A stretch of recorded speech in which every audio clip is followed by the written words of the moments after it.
Bonsoir, docteur Armando, frère, comment vous allez? J'espère que vous vous portez très bien par la grâce de Jésus-Christ. Sinon, de notre côté aussi, tout va bien. J'ai suivi une de vos vidéos sur les vierges, les 10 vierges, c'est-à-dire les sages et les 5 folles. Dans votre exposé, vous soutenez que les vierges folles seront sauvées.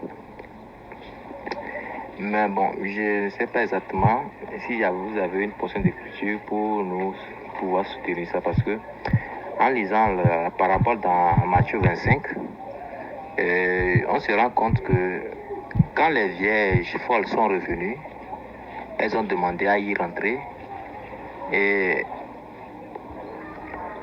le Christ, c'est-à-dire l'époux, les a dit qu'il ne les a jamais connus.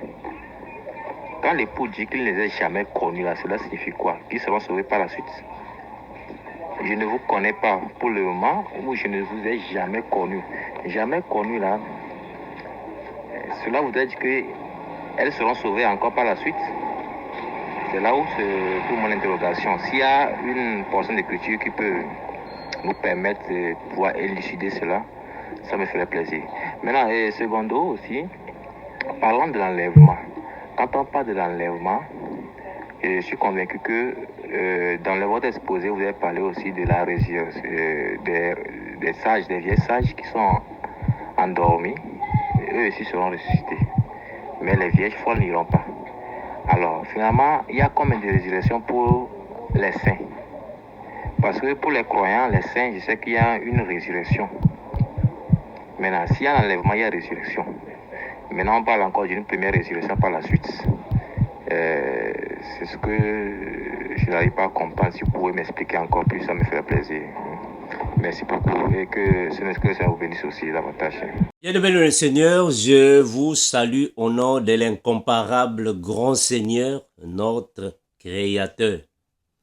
Qu'il vous bénisse, vous garde, vous fortifie, vous perfectionne chaque jour qui passe, car en lui ont été créées toutes les choses qui sont dans les cieux et sur la terre, les visibles et les invisibles, les trônes, les divinités, les dominations, les autorités. Tout a été créé par lui et pour lui. Gloire à Jésus. Que le Seigneur bénisse encore et toujours sa parole. Et bien aimé, vraiment merci pour toutes les questions que vous nous posez afin de mieux comprendre les Écritures. Le Seigneur soit béni et fortifié. Bon, mes frères, je reçois plusieurs questions concernant les enseignements qui ont déjà été donnés depuis longtemps dans les églises. Que nous aussi, quand nous avons commencé l'évangile, nous avons un peu touché à ces enseignements. On a un peu essayé de les expliquer par rapport aux Écritures. Mais comme je vous l'ai toujours dit, mes frères, que dans les enseignements que nous avons reçus dans les églises, bâtiments, dans les églises locales, vraiment, il y a plusieurs hérésies qui sont là-bas dedans. Voilà pourquoi, par la grâce du Seigneur, par le peu de connaissances qu'il nous a accordé, je vous fais souvent part de certaines révisions.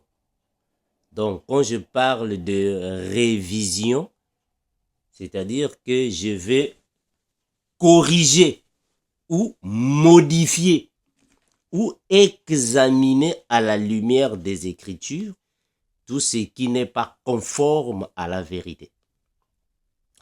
Voilà pourquoi je parle de la révision, c'est-à-dire que je vais revoir pour corriger, pour modifier.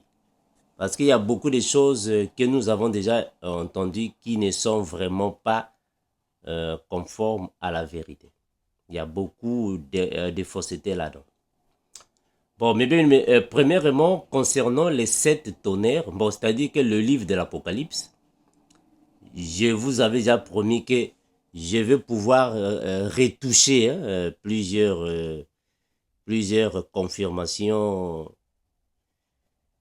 qui sont là-bas, que nous avons déjà entendues, qui ne sont vraiment pas conformes aux Écritures. Alors, concernant les 5 vierges folles, nous avons déjà dit que les 5 vierges folles n'iront pas au paradis, mais elles seront sauvées. Elles vont ressusciter pour alors hériter le millénium. On avait déjà dit ça, mais je vais revenir pour donner alors un autre enseignement. Parce que dans plusieurs églises, on leur a dit que les vierges folles ne seront pas sauvées. C'est selon ces églises, ces enseignements. Mais nous disons que c'est faux. Nous confirmons que les vierges sages seront sauvées et iront au paradis. Mais les vierges folles n'iront pas au paradis, mais elles seront sauvées pour hériter le millénium après l'éternité. Alors, aujourd'hui, ce n'est qu'une introduction que je suis en train de faire. Je vais revenir pour enseigner sur les 7 tonnerres, les 5 vierges folles et les 144 000. Aujourd'hui, ce n'est qu'une petite vidéo d'introduction, comme je fais dans la série Révision. Donc, Révision, c'est une série de vidéos que je suis en train de revoir. Donc, les vierges folles n'iront pas en enfer, mais elles vont ressusciter pour gagner ou soit pour être récompensées parce que ce sont les martyrs de la foi. Puisque ce sont les martyrs de la foi, donc elles seront récompensées. Le Seigneur va alors les ressusciter pour qu'elles regagnent le camp glorieux, le camp des saints, sur la montagne, là où le Seigneur va poser ses pieds.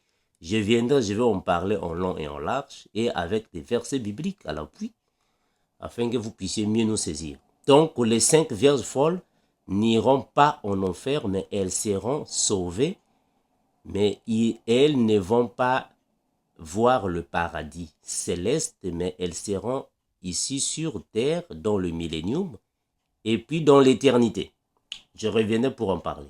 Alors, concernant les 7 tonnerres, vous avez déjà écouté plusieurs choses concernant les 7 tonnerres, mais nous disons que personne sur la terre ne connaît la signification exacte de 7 tonnerres. Il n'y a que le Père qui connaît ce mystère.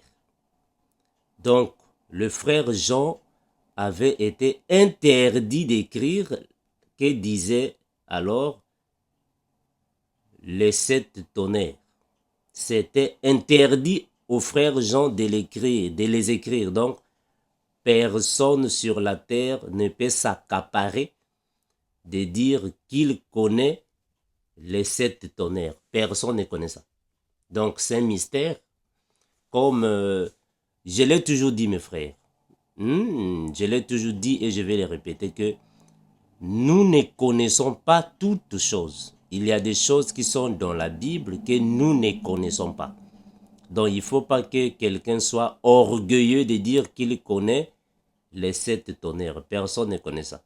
La Bible de Genèse chapitre 1er jusqu'à Apocalypse chapitre 22, personne ne connaît toutes choses qui y sont écrites. Personne. Il y a des choses que nous ne connaissons pas.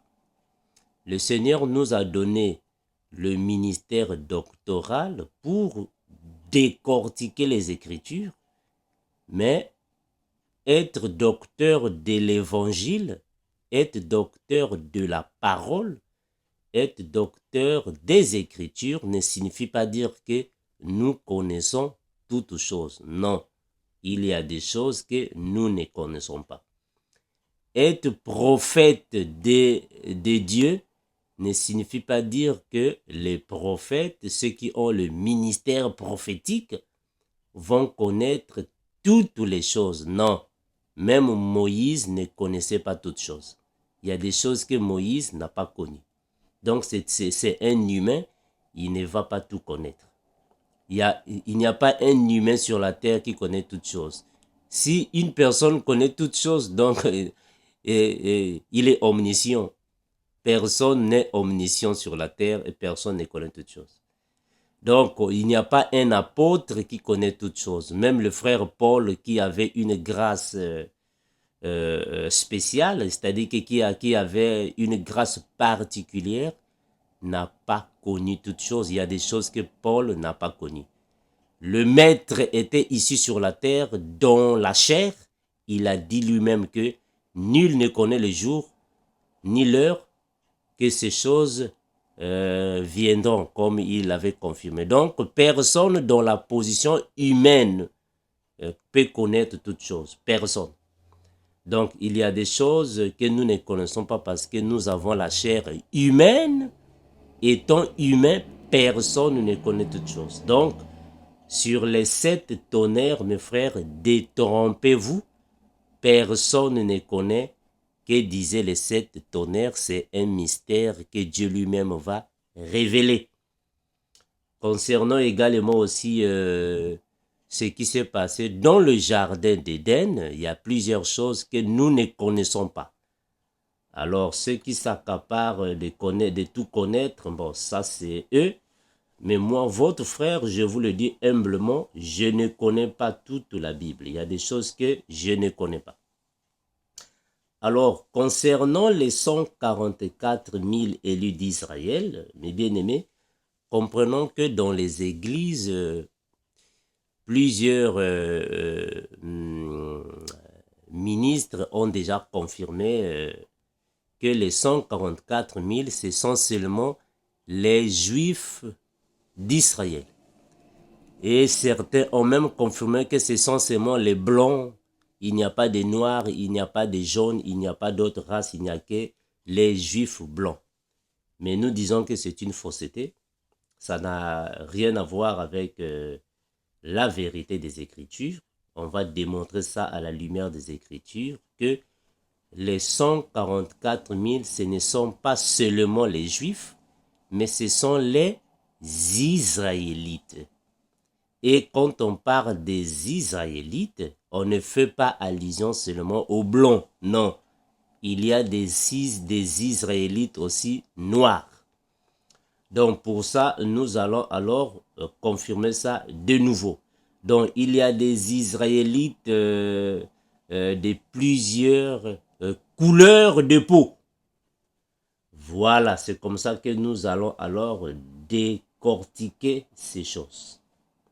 Donc, même là-bas en Israël, Israël actuel, il n'y a pas seulement les Blancs, il y a une multitude de races.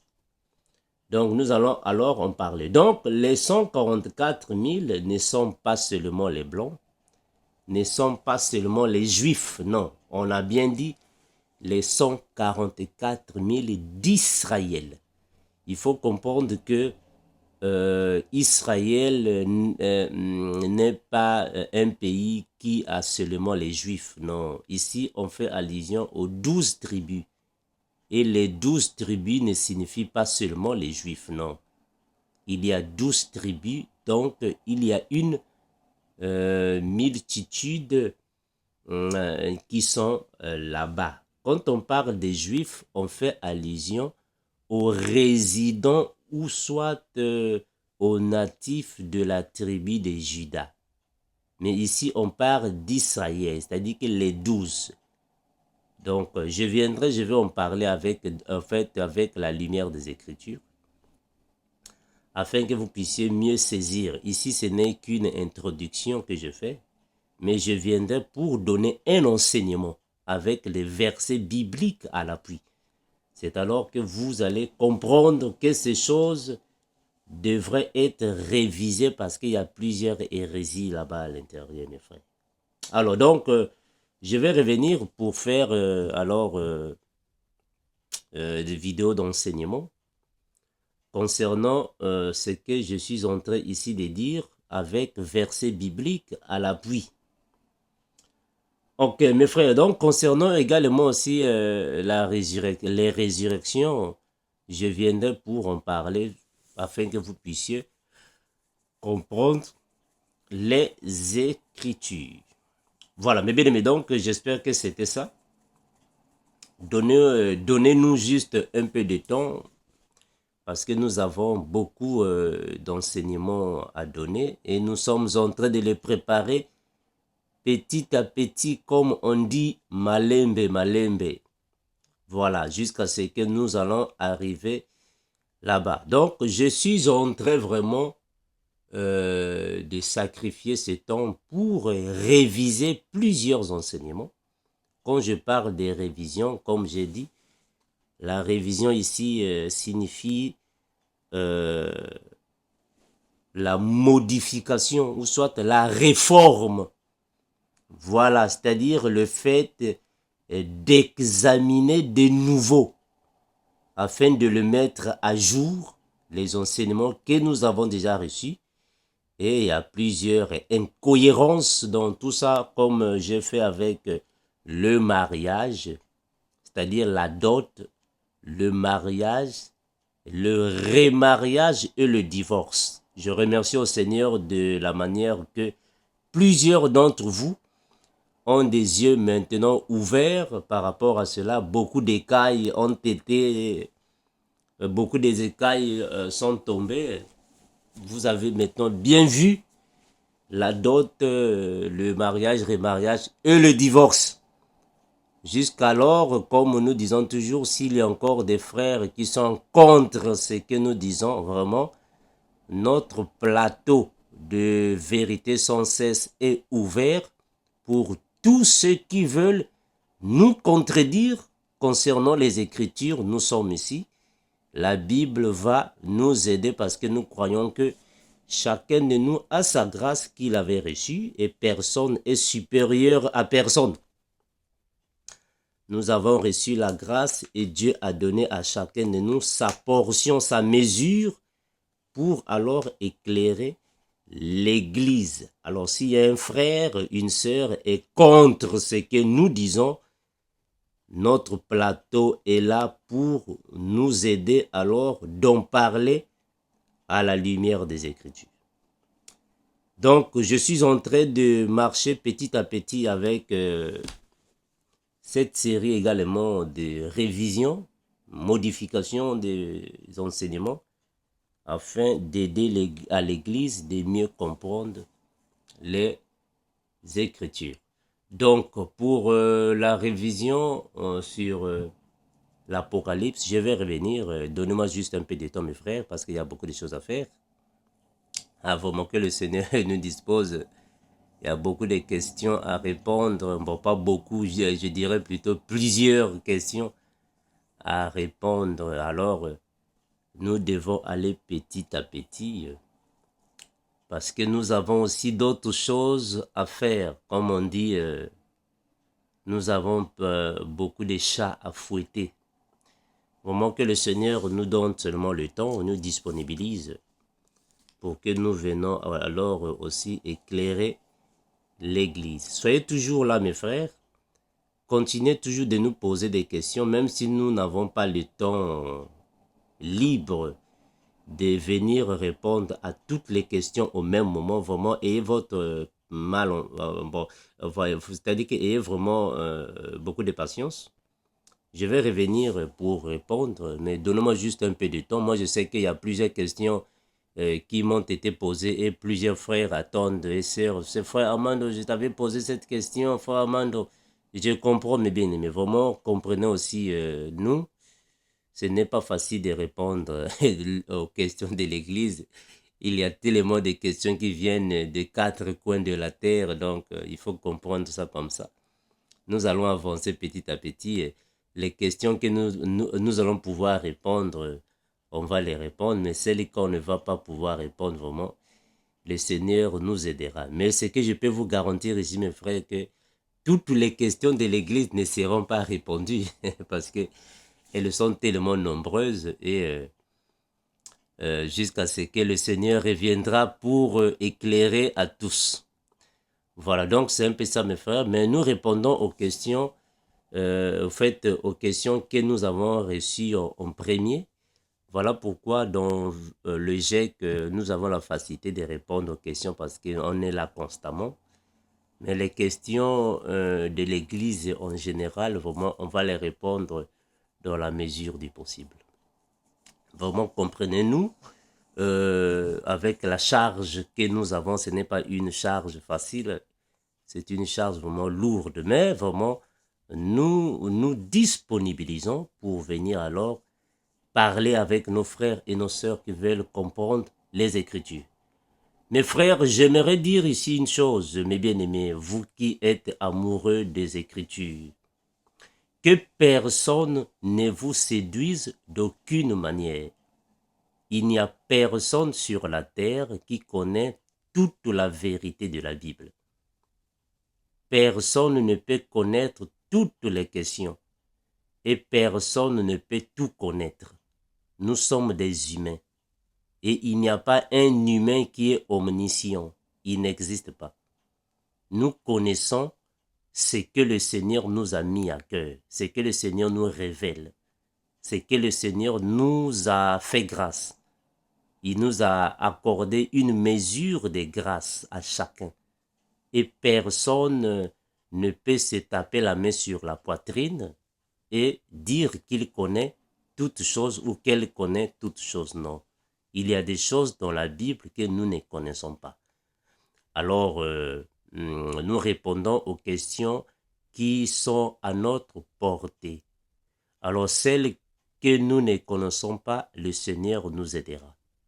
Donc, je vais revenir pour répondre aux questions qui sont à ma portée par rapport aux petites connaissances que le Seigneur m'a accordées. Je vais répondre, mais à celles que je ne connais pas vraiment, je suis ouvert de vous les dire sans hésitation que je ne connais pas certaines questions. Vraiment, le Seigneur va nous aider afin de les connaître, parce qu'il est l'unique omniscient. Voilà, mes bien-aimés, vraiment, je vous aime dans l'amour du Seigneur. Que l'incomparable continue toujours de vous donner ses ailes pour comprendre ces Écritures. Soyez bénis, mes frères. Soyez fortifiés. Soyez perfectionnés, sanctifiés. Car le Seigneur est l'unique qui connaît les besoins de ses enfants. Et il va les combler par la grâce qu'il a. Comme nous disons, et nous continuerons de vous dire les mêmes choses. Maranatha, l'incomparable grand Seigneur Jésus-Christ, l'unique créateur, revient bientôt pour prendre les sages et nous sommes partis au paradis. Ciao. Ça, c'est notre nouvelle chaîne YouTube, Les Disciples Éveillés TV. Donc ici, mes frères, nous allons continuer d'enseigner le message du renouvellement de la compréhension des Écritures, le ministère de l'Esprit du temps de la grâce. Donc c'est ici, mes frères, les disciples éveillés de Christ TV, que le frère Armando va alors continuer de poster les vidéos. Voilà, donc mes bien-aimés, je vous invite, vous tous qui êtes amoureux de l'évangile de Christ, vous qui êtes assoiffés de la bonne nouvelle, afin que vous puissiez alors vous abonner à votre également nouvelle chaîne, afin de suivre les enseignements que nous dispensons